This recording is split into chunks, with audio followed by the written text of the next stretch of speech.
I think somebody said something like, "Oh, Max, are you coming to the park?" Yeah. And his response was, "If the Lord says," and we're like, "Not the right." My next guest is a proud Geordie and one heck of a singer.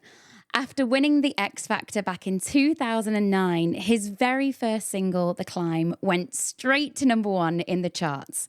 He also then went on to winning Popstar to Operastar in 2011. He is no stranger to musical theatre, most notably playing the title role of Joseph in Andrew Lloyd Webber and Tim Rice's musical Joseph and the Amazing Technicolour Dreamcoat. This talented star does not stop.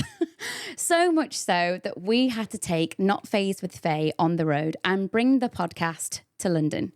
So listen in as we look back at his successes and relive those X Factor days. Full disclosure, this has got to be the funniest episode of Not Fazed with Faye we have ever filmed so far. So get ready for some belly laughs with this week's guest, the one and only Mr. Joe McElderry. Yay! We'll stop talking about that now. I know, I'm literally like, I'm just all the tea. Now we'll be professional. Well, in bed with Joe McElderry. This is a series in itself. Do the Big Brother Day voice. 4 in the Joe McElderry house. Faye's in the bedroom.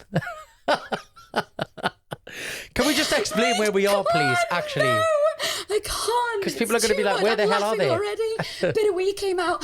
No, we are taking Not Fazed with Faye on the road because if I couldn't get you to the Cotswolds, I was going to bring the Cotswolds to you. To me. And we're in the smallest hotel room in London, but we're making it work. We're here. We're making it work for you. You're worth it. Thank you. No, but you're so busy of late. I really do appreciate you taking the time to do this. No, I'm excited to be on here. Thanks for having us. Not Fazed with Faye. Yes. Not phased at all. Not phased at all. I'm not phased at all. But that's like, start with that. Because you're just always Joe. Like nothing changes you. Like, do you know what I mean? Well, that's kind. Salt of the earth Thank kind you. of guy. That's very kind. Do you think that's your upbringing then? Yeah, and I think it's still the fact that I live up north. Yeah. I think that's a real kind of sanctuary for me. London's not chewed you up and spat you out. Well, I mean, I'm always here, and I kind of come back and forth. We love London. We do, and I love being here, and I love like the hustle and bustle of if I'm working down here or if I'm at an event or whatever. But it can harden you, I think, or maybe. I just sometimes think, you can get a little bit lost down here. Yeah. It's so big, and it's easy to kind of get wrapped up in the whole industry side of things as well. Whereas I think I come down, I do what I need to do, and then I go back home, and nobody cares.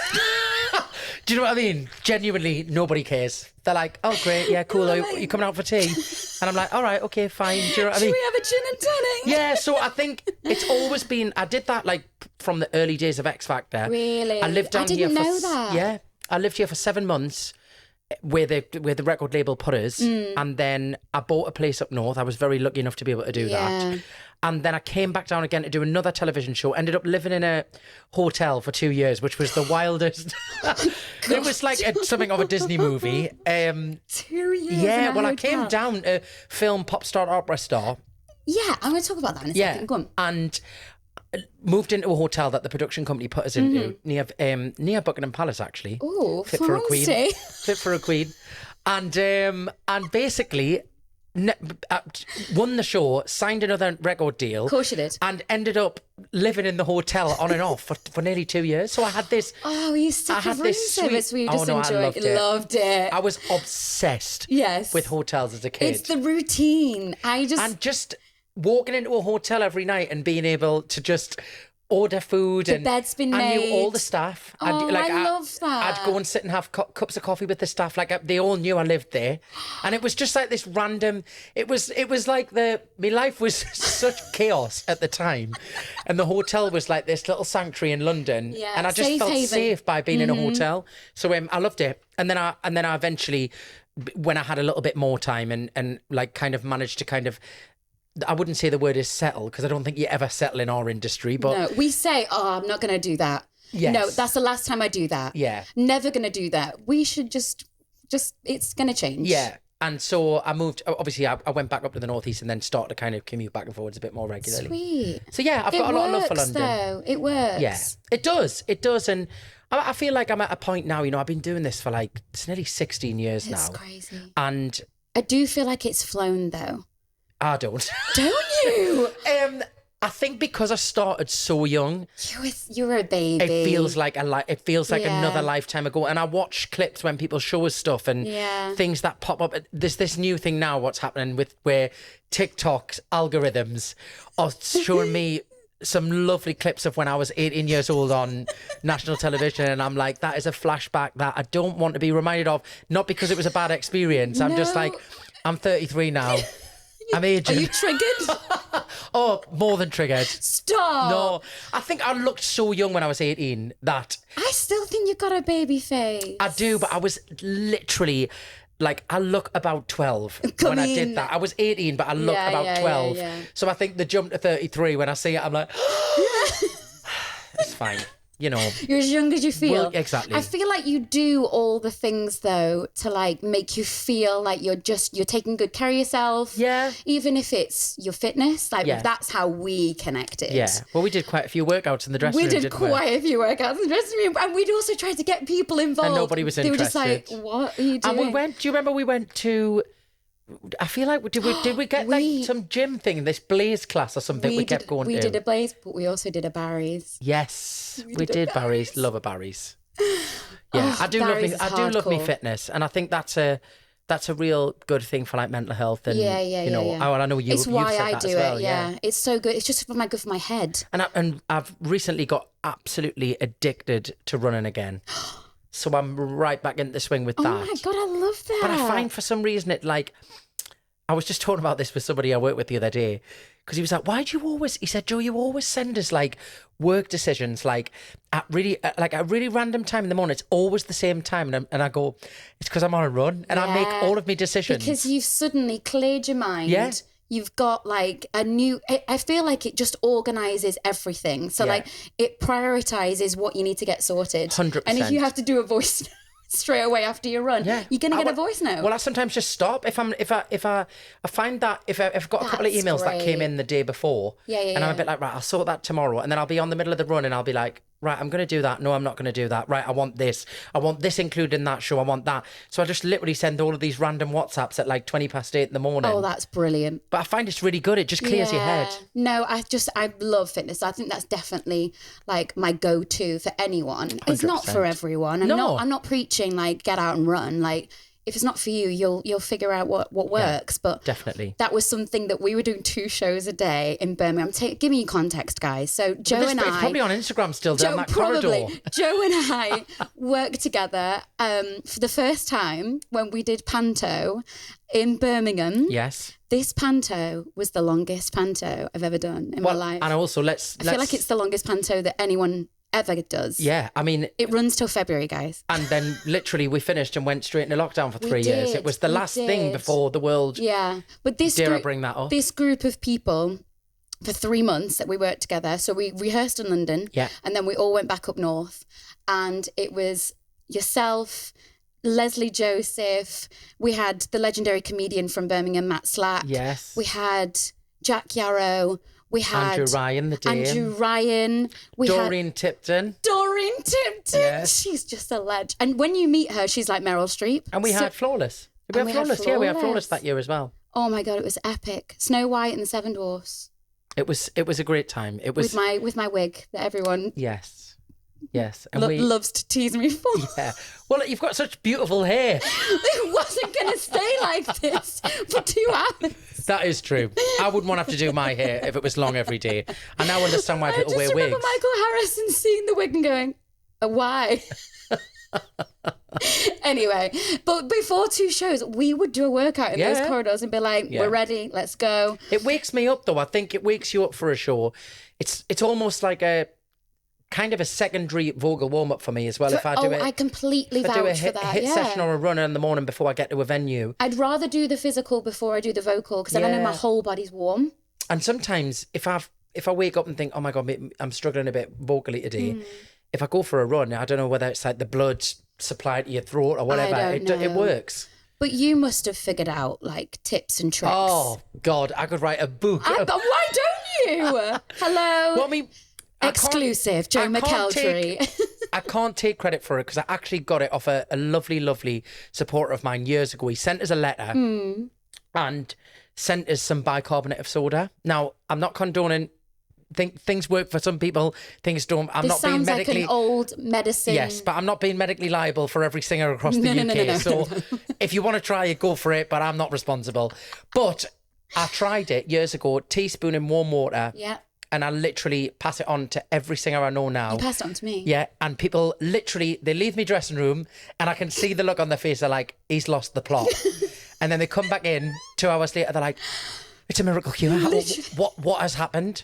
And I've used it. It's the only thing I use. Wow. Bicarbonate of soda in warm water, gargle it, spit it out, do it before a show, in the middle of the show, before you go to bed. And it is, what I can only describe is it's like a natural antiseptic and it just clears your throat. Wow. I mean, yeah, there you go, guys. You used You're it welcome. in Birmingham, didn't you? Well, I was dying in Birmingham. I think we all got... You had a chest, which probably might have been COVID when we look back. We didn't think about that, but... You know, obviously it was before... Guys, it was COVID. No, I don't know what it was. It could have been. Because it was the rumblings of everyone was ill. Everyone was ill. But that happens when you're doing Panto. Yeah. I think a lot of people It's probably more dramatic over COVID. Absolutely. But we love the drama. Yes. Who doesn't? When you were starting out as a singer, did you ever have any vocal... Because you've always been amazing. I felt like you're the type of guy that we'd be like, well, let's just go out for a few drinks and let's just, or it turns into a late night. Yeah. We get up the next day, like rehearsals. Take that for an example. And you rock up, we get given our harmonies, and I'm just like, it's this guy. I think. Like, is it a gift? Well, I've never had, the only vocal training I've had professionally was we had a tiny bit on X Factor. Did you? So obviously you had the vocal coaches that used to work with you on the show, which you used to see on the VTs. But Evie, actually, the vocal coach, she said, you kind of sing one of the first meetings, she said, you sing the complete opposite way of how I would teach somebody. She was like, but it is so beautiful and it's so safe in your voice that I don't want to change it. Yeah. So she would kind of be more, she'd give us a little bit of like pickups on like diction and like breathing spaces. But in terms of the other way and technique and everything, she was like, I'm not going to touch it because whatever you're doing is working and it's so safe and it's locked in your body and it's there. You don't struggle, you don't strain, it's settled. Like, I don't want to touch something that doesn't need fixing. But then when I did Popstar, Operastar, where they obviously teach you a completely different way of singing. I was a pop singer. A different skill set. And it was like all in the kind of neck, throat area. Were you yawning a lot? And then I went in there, and they were like, forget everything you've ever learned. Yeah, they literally. were like, you were starting from scratch. Yeah. And they did the proper diaphragm breathing technique of like, like what they call the golf ball in the back of your throat. Oh my God. Sounds dramatic. Also sounds a little bit rude, but we don't mind that. And that was amazing training. You couldn't pay for that kind of training, to be fair. Oh. It was incredible. And I still use some of those techniques. How amazing that you got to experience that on a show. But you actually go, when you go and work with classically trained singers, you realise how you think you've got a good technique and you think you've got good stamina, and then you go in the room with, we were in the room with like Catherine Jenkins, Rolando Vilazon, who's one of the most famous classical singers and does like every famous opera you've ever known. And when they start singing in the room, it's like somebody's got a big, one of them Gordon fans in your face, and it's like power. Yeah, and you're like, God, I thought I was a powerful singer, and you've made me sound like a mouse. You are an amazing singer. Well, can we just like... It's very kind, thank you. I'm going to say it because it's fact. Did you always want to be a singer? No. What did you want to be? I wanted to be a paramedic. Yeah, so I went to college to study A-levels. Like the normal A-levels? Yeah, I was like, I'm going to be, I wanted to be a nurse or a paramedic. Well, I wanted to be a doctor, but I realised that academically was not going to be able to make that happen because I failed maths 6 times. So I was like, if I can't even pass GCSE, we haven't got a hope in hell for A-levels. But that is what I wanted to do. This is also why we relate, because I'm really bad at maths. Yeah. And and then I worked in a hospital for my work experience. I did all of that there. And then my passion for singing just slowly took over, and I thought, actually... Was it just like a hobby at first? Yeah, I just started I did one production of Grease at school. Oh, yeah, you were Danny Zuko, weren't you? Terrible Danny Zuko. But I thought it was brilliant. Of course you did. And the best quiff in the world to go with it. Nobody knew in the school that I could sing. Oh. So I walked in year 11 for the final drama performance and you could see all of the other boys that I went to school with were like, Joe McElderry, like he's going to get the part. And I walked in, nobody had heard us sing. And I remember I stood on the stage, and it was the first time I noticed people's reaction to my voice. Okay. Which sounds, I don't mean that to sound egotistical, but I really, really didn't believe I was decent. And I really, really didn't believe I would ever have a career in music. So I went and stood on the stage, and I was terrified. And I looked up, and I could just see everyone's face was like, and that like that kind of like puzzlement of like, where's that come from? Yeah. And then I sang at home for my mum and everyone, and they did the same thing. They were like, where have you been keeping this? Like, what's been going on? Then slowly started to do some local gigs, charity gigs. And then obviously I was at Performing Arts College, left to do X Factor, and the rest is history. A baby. Am I right in thinking you did X Factor twice? Yeah, so I went when I was 15. I don't think many people know this. Well, they never really... Can you tell the story? Yeah, they never really showed it on television. I mean, it makes sense, but can you tell... Well, they showed a clip, so it was shown. But I went when I was 15. It was when they first lowered the age to 15, and got through, went to the judges in Manchester, and that was when you used to have to stand in the room with just the judges. Got through, went to boot camp in Oxford, and on the second day, I've always had this like really weird, since being really young, and it served us quite well in the industry that we work in. I've always had this really weird gut instinct, like about a lot of things. Yeah. And even when I've never been sure about something, I've always kind of gone, no, I should do that. And I never really know why, but I always get that like feeling that and I've always had that since being young. I don't know where it comes from. They say that gut feeling is like a guardian angel. It's just it's pointing you the right direction. And I've always tried to listen to it because I had this overwhelming feeling when I got there. I was like anxiety, like I'm in the wrong place. I shouldn't be here. Wow. I think I was I didn't have a lot of confidence at the time. I wasn't experienced enough. You were 15. Yeah, and I didn't have enough experience. Like, who knows themselves at that age? Exactly. And I got there and I just saw all the cameras, and I was like, I'm out here. Yeah. Like, I'm not staying. And wow. So you walked away? Yeah, I called my mum. I was like, can you pick us up, please? I'm not staying. And she was like, excuse me? And I was like, yeah. She was like, well, so you're leaving the X Factor boot camp? You're going to be on TV? No, I'm coming home. Yeah, I was like, no, I'm not doing it. And she was like, wow. And to be fair, my mum is never has been a pushy parent. Neither's my dad either. They've both been very like, you do what makes you happy. And, you know, and really, if I'm being completely honest, I don't think either of them ever wanted us to go on X Factor because they kind of... Well, my mum said to us back then, she was like, you probably don't realise it. She was like, but I think you're good enough to do very well. And I think you don't understand what's going to come with that at your age. And she said, if I was you, I'd rather you wait until you were older, but it's your decision. That's really good advice there. Yeah. But she was like, you have to, if this is what you want to do, she was like, but I don't think I'd be being a parent to you without saying, I think you're not taking into the consideration that if you do well on this, everybody's going to know who you are. Yeah. And that's a lot to do with it. 18 Joe years old. McElderry from X Factor. Yeah. So I left and I was like, I'm never going back again. I'm never doing it again. Don't want to do it. Don't want to be in the industry. Don't want to be a performer. And I was kind of like, I'll be happy with me little gigs in South Shields. That is not the life I want to do. Wow. And I shut the door on it and I was absolutely fine. I was like, I know I've made the right decision. I was like, I know I made the right decision. I still love performing, but I just thought, I don't think that's the level where I want to go to. Mm-hmm. And then I was about 17, or maybe, actually I probably would have been like early 18, just turned 18. And had, again, overwhelming feeling. We were on a ferry going over to Amsterdam on a family holiday. There's a like overnight ferry that goes over to Amsterdam. Oh, God. And we're sat at the dinner table and I thought, I'm going to audition for the X Factor. And so I got up from the table, went to the internet cafe, didn't tell anyone, didn't tell anyone at the table, and then went back to the table and I was like, I've sent an application form off for the X Factor. And my mum was like, what? And I was like, well, I didn't want to have the conversation because I didn't want everybody's opinions on, are you going to stick it out this time? And I just did it. Oh, interesting. And I knew in myself, because I am quite a headstrong person, I thought, in my mind, I knew once I'd sent that application off, I was like, you have to see it through this time. So whatever happens, you have to see it through. And honestly, I had the best. You certainly did. I had one moment during boot camp where I was like, this is, but I think it was just intense. I think it was the beginning of realizing what the industry's like, of like, you know, you just get through and they're like, right, you're through to the next round. Yeah. And then you walk into another room and they're like, right, you've got 45 seconds to learn a song. And you got to perform, and like it was constantly like that. So you're just living on absolute adrenaline.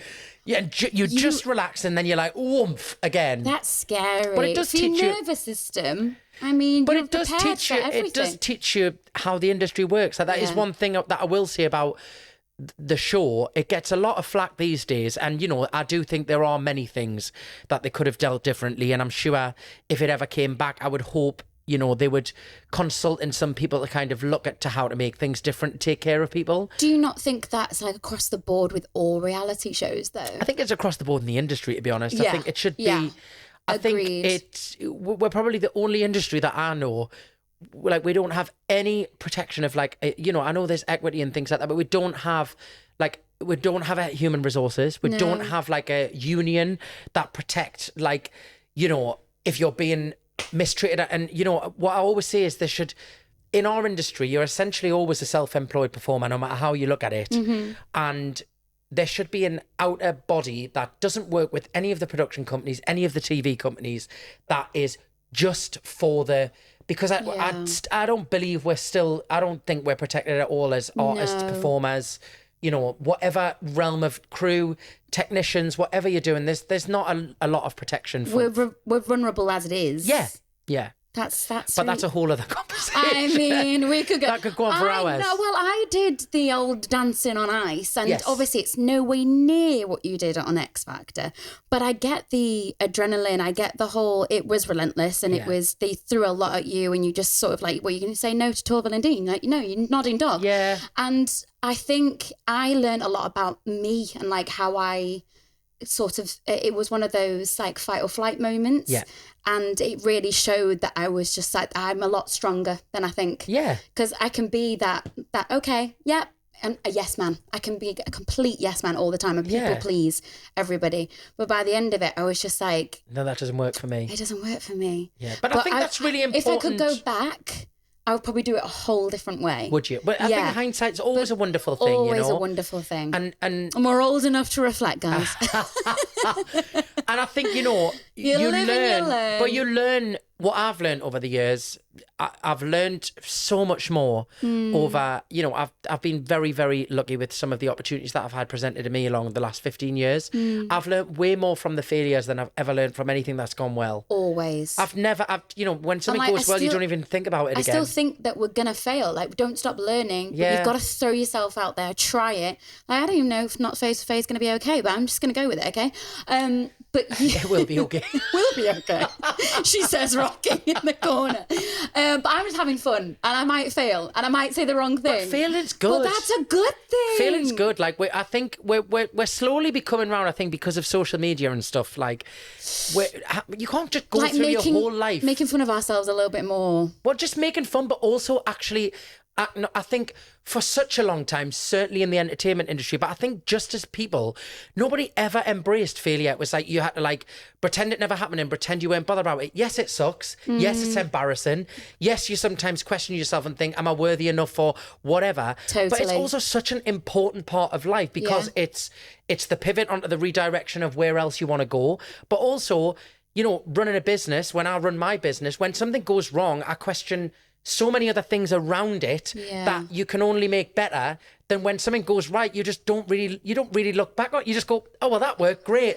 On to the next thing. Literally. You don't give it any thought. You give a failure a lot more thought because you want to work out how to change something. So it creates so much more growth than success, personally, I think. No, for sure. And you've not stopped working. Talk to me about your company. Talk to me about the fact that you've literally touring everywhere as well. Yeah, I mean, I've done that. We've done all my tours like in-house now for probably about 8.5 years, maybe longer. Yeah, I didn't know it was that long. Yeah, so when I first signed with me, the second management company, they were like, listen, like you can, you know, they were really, really helpful in I have to be honest, in kind of saying, we want you to be in control, you know, and I'm still, you know, I'm not with them now, but they're still like a second family. They were so wonderful in a way of like, I'd kind of come off the X Factor merry-go-round. Literally. I still didn't really have a clue about the industry, but was like, I want control. I want to, I felt so out of control back in the early days, and they kind of helped us set that whole system up of like putting on your own shows, doing your own thing, learning how to like be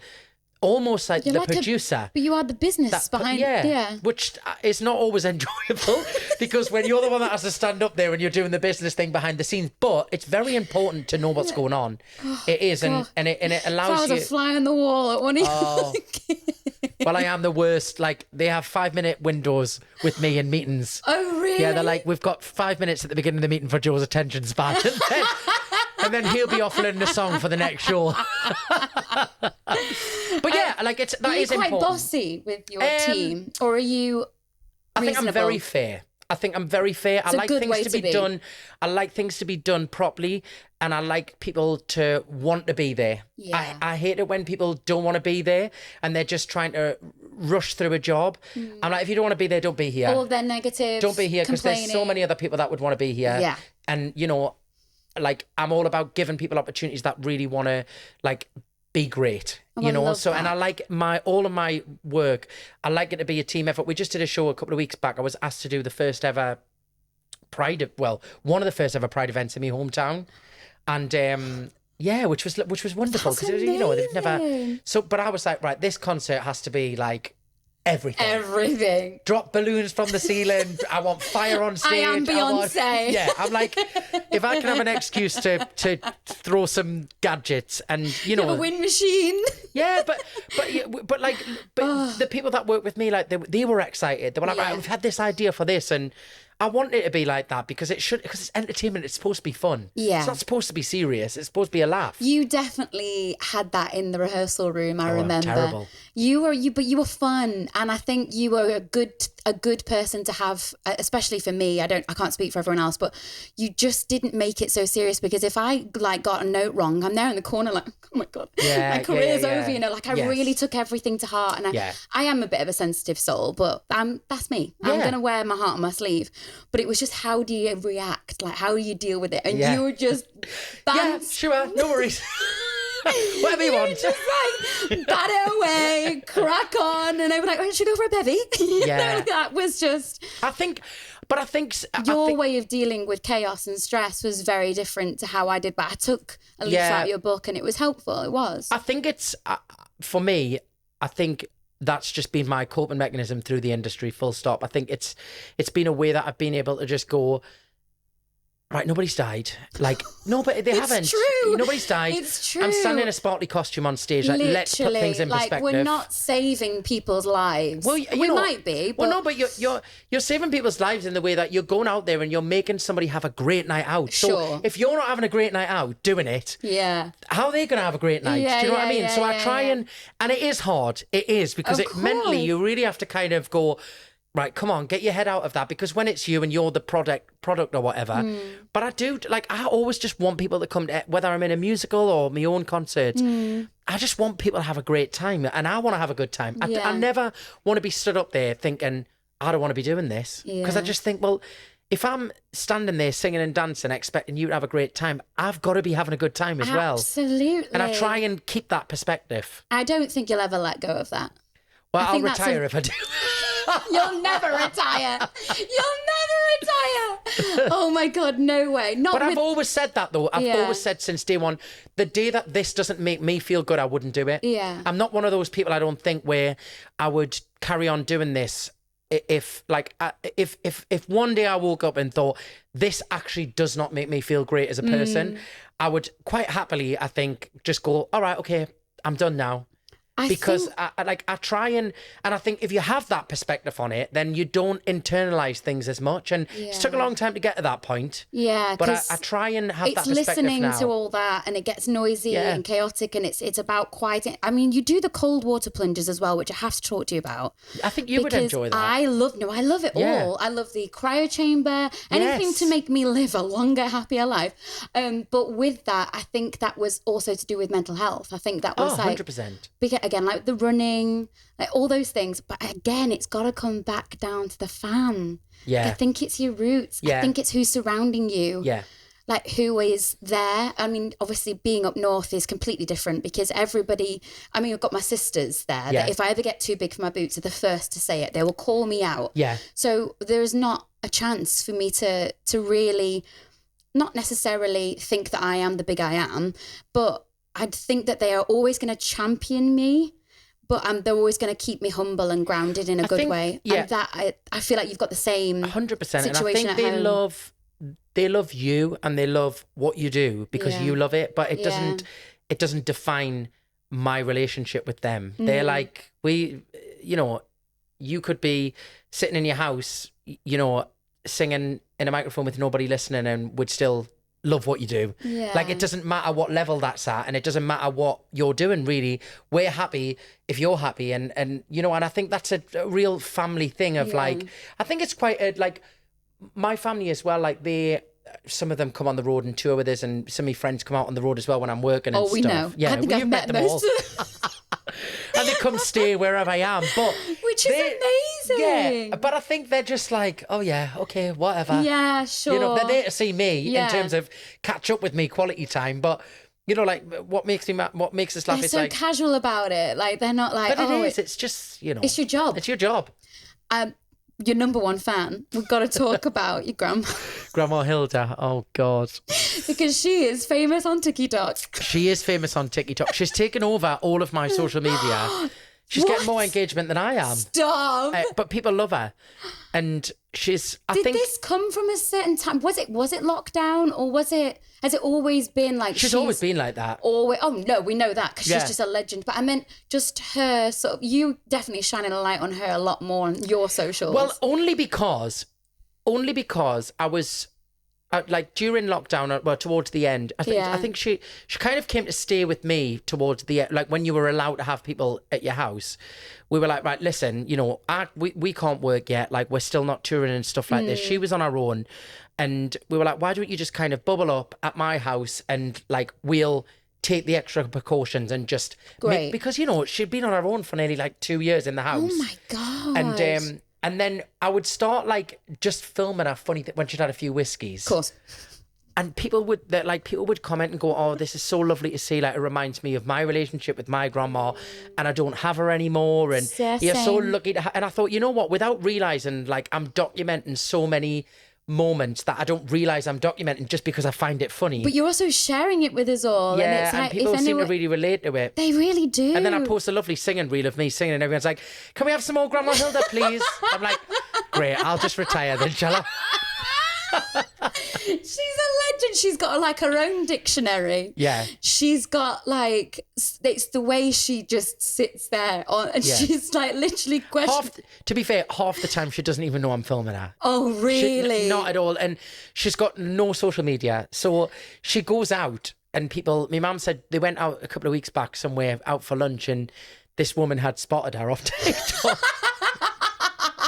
And said, oh my God, it's Grandma Hilda. Grandma Hilda's famous. And she said, I love watching you. And she said my grandma was literally just like looking at us as if to be like, one, who the hell are you? And two, how have you seen a video of me online? And my mum said, Mum, this is the videos that Joe's been doing of you. That's where they're going.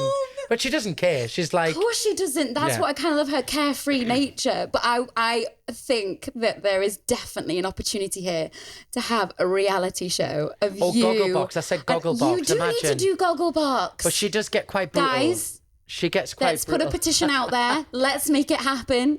Joe McElderry, famous Grandma Hilda. It's going to happen. Gogglebox, watch out. Yeah, she is a character. And she's 90 this year. She's like, she's smashing it. Are you going to do a big birthday? She's having a big party. She wasn't going to. And then we've managed to, I think she was like, shall I or shall I not? And I think part of I didn't want to plan it too early. Yeah. She was. She kept saying, well, if the Lord spares us. And we were like, oh, let's not say that. Oh, you can't get more real than that. And then she said, basically, my cousins will get married next year. Yeah. And they've got a little boy. And he said, oh, Grandma Hilda, are you coming to the wedding? And our response to him was, if the Lord spares us. And I was like, And so then he went into school and started saying the saying, if the Lord spares us. And I was like, right, certain things, let's not say to the kids. But she thinks it's hilarious. Great saying. Yeah. It's a great I think somebody was like, I'm going to take it. Well, I think somebody if said the Lord to him, spares us. Yeah. I think somebody said something like, oh, Max, are you coming to the park? Yeah. And his response was, if the Lord spares us. We're like, not the right... Not the right context. Oh my God. But she is brilliant. She's a character. I just need a minute. She's a character. I'm sorry. None of you can see the setup that we've got here in this hotel room, and none of you can see them. My editor Ben Collins is gone, and he's just lay on a bathroom floor. He's in the bathroom, bless him. If the Lord spares us. Oh God, it's the name of the episode. Listen, do you know what? I think it's quite a nice saying, actually. Can you write a song? If the Lord spares us. Yeah, all right. Come on, let's get back to you, Joe McElderry. Grandma Hilda's here. She's here. You're going to sing at her birthday party, obviously. Well, yes, she's asked us. She has asked us to sing. She has. But if the Lord spares us. I said, Grandma, I actually want a night out. Like, I don't want to be doing like a full. Few gins. I don't want a full 40-minute set. So I think she's picking 3 songs. Oh my God. Yeah. Oh, she's a bit of a diva. I think that's what keeps you from not from being a diva. She knows what she wants. Yeah. God, I just need a second. Oh my goodness, that was funny. I wanted to actually. You keep mentioning on all your socials that you're single. Oh, yeah, and I can't get a second date. What? I don't believe it for a second. I'm serious. I think people think I'm actually joking. No, I am deadly serious. Okay, well, tell us what's the latest with all that then. It's absolutely non-existent. Non-existent. Do you know what? I think what I will say is, like, how do I say this in the right way? How have you met these people and why are you not getting a second date? Why are you not giving him a second date, guys? Exactly. Please tell me. No, I'm joking. I think... You've got high standards. No, I think that I kind of know what I want in terms of I'd like a relationship. I don't really just want something like a flash in the pan. Yeah. So I think I really enjoy what I do. I've got a lovely life like that. I have a great time. I've got great friends. It's quite a lot for probably someone to handle that you are so comfortable within yourself, you know what you want. Also your life is, you like you said, it is pretty crazy. It can be chaotic, but that's normal to us. It's not crazy. That is true to us. It might be crazy to someone else. But I would like to meet somebody. I think I'm ready to meet somebody. It's just finding the right person. It's finding somebody who wants to go on a set. Someone will. You're not on dating apps, are you? I have used them. Have you? Yeah. I did one summer with them and I hated it. I mean, I think I didn't now, enjoy it. I think now, because of social media, people have so much more of a... I think like 6 or 7 years ago, you'd be like, oh, you can't go on a date now. But I'm like, people have so much access to you via Instagram and everything anyways that it's kind of changed the landscape. Listen, I've heard beautiful love stories about people meeting on Tinder and Grindr and they're happy ever after and they're getting married. And I'm like, that's amazing. But they're so rare. It just seems it just seems to be a vicious cycle on dating apps. So it's like, hi, how are you? Yeah, I'm great. Yeah, you? What you up to? Nothing. Right? Awesome. Next conversation. So it becomes a bit monotonous. And if it's not a friendly conversation, you know what's coming next. And it's usually a picture. Yeah, and we don't need to see that. No, we don't. And I like to meet people like face to face. Yes. I don't really like going on dates. I find it a little bit awkward. Yeah. And I find it not that enjoyable. Like some people go, oh my God, just embrace it. And And But whereas if it's not for you... Well, I always just end up sitting there half the time that I'd rather be with my friends. Yeah. No, but it's true. And that's awful, but... No, that's down to the person you're also with. Well, true. Maybe it's who I'm picking. They're boring and you're like, I'd rather be hanging there. I would love to meet somebody. I think I'm ready now. Like, I've kind of done my 20s of, like, being able to just pick up a bag and go everywhere and work and whatever. Yeah, you've really, like, lived a really beautiful life so far by seeing the world, by doing all the things that you love. I feel like I've done a lot of the things that I wanted to do, like in terms of when you can do it without any responsibility, you know, like in terms of traveling and going wherever you want to go and whatever that may be. And, you know, and also taking job opportunities where you're like, right, I can be away for a year because of course. I haven't got a partner and I don't need to take that into consideration. There's no ball and chain. Yeah. Whereas I suppose if I met somebody, I'd have to take that into consideration, you know? And if you did, do you think they'd like be with you? Do you think they'd hang out with you and just tour with you? Well, it depends what they did. Ooh. You know? Ooh. I mean, just putting out there, guys. I mean, I think it's Watch really... me get so many DMs when this goes out. It's like blind date. What I do think is important is to really have your own individual things going on though. Yeah. Because I have seen with other friends, not mention any names, but like when I've observed people over the years where they have had partners come and be on the road all the time, their life kind of merges into one, and one of them always ends up losing their identity a little bit. I've definitely been that in and that relationship. It's easy to fall into that trap. So easy when you're like, you know, when you're on tour or something. Follow that person blindly, yeah. And I suddenly got to like think my time at Corrie, and I should have been having the time of my life, and I was like, I don't know who I am. Yeah.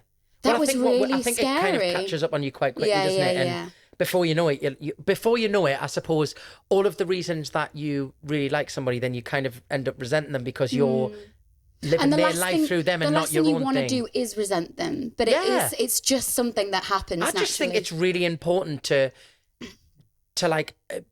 speak to somebody at the end of the day and have had completely different days to talk about. Yes. Well, you're married. You probably know that more than I would know. I have this now.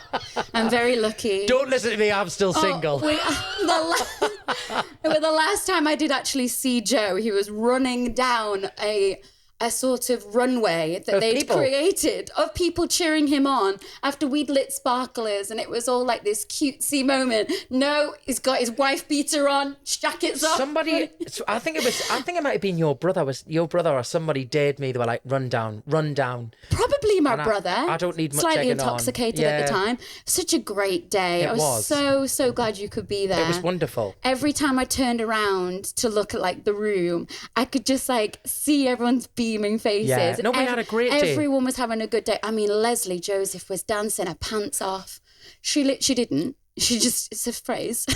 And wasn't it the hottest day of the year? The hottest though. The day before was thunderstorm, and the day after was thunderstorm. Boiling. It was like Ibiza, like 25 degrees. Boiling, but perfect day. Yeah. Apart from maybe a few bugs getting under my dress, but I could deal with it. It's my wedding day. Nothing fazed me. We didn't know that. Oh. I think at one point I hitched the whole thing up just to give me some air. Yeah. Well, you must have been boiling. It was a great day. It was. It was a great day. No, I have such fond memories with you. And I actually wanted to ask you, like, what's next? So I am touring. Because I'm following you. I'm literally just going to follow you. I'm going to bring the kit and I'm just going to follow you wherever you go. We could do this in every dressing room. I am touring with my shows from the end of summer all the way through till October. So I'm on the Classic Collection tour this year, which kind of looks back on my time on Popstar, Operastar, the music I released after that in that repertoire, and then also a load of like new classical crossover songs that we've kind of added into the show. And it's been really lovely actually because it's quite a serious... Yeah. It's not serious, it's probably not the right word, but we it's knew like... what you were from X Factor, and this was an evolved Joe McElderry. And it's been lovely to kind of tap into that material because it's like quite big emotional ballads and... Like, you do them so well. Well, I enjoy singing them actually, and you really have to concentrate when you like singing in different languages and stuff like that. And then I finished that. I go to Newcastle Theatre Royal to do the Panto. They were doing the Little Mermaid this year. It's a brand new production. I am now. They taught us the name. I am Flounder, but I've got a different name, and I can't remember. I think it's Dishy Fishy, but I'm not sure. That was the last I heard on it. I'm sweating. I'm just having the best time with you. I can't stop laughing. And then I go back to Joseph.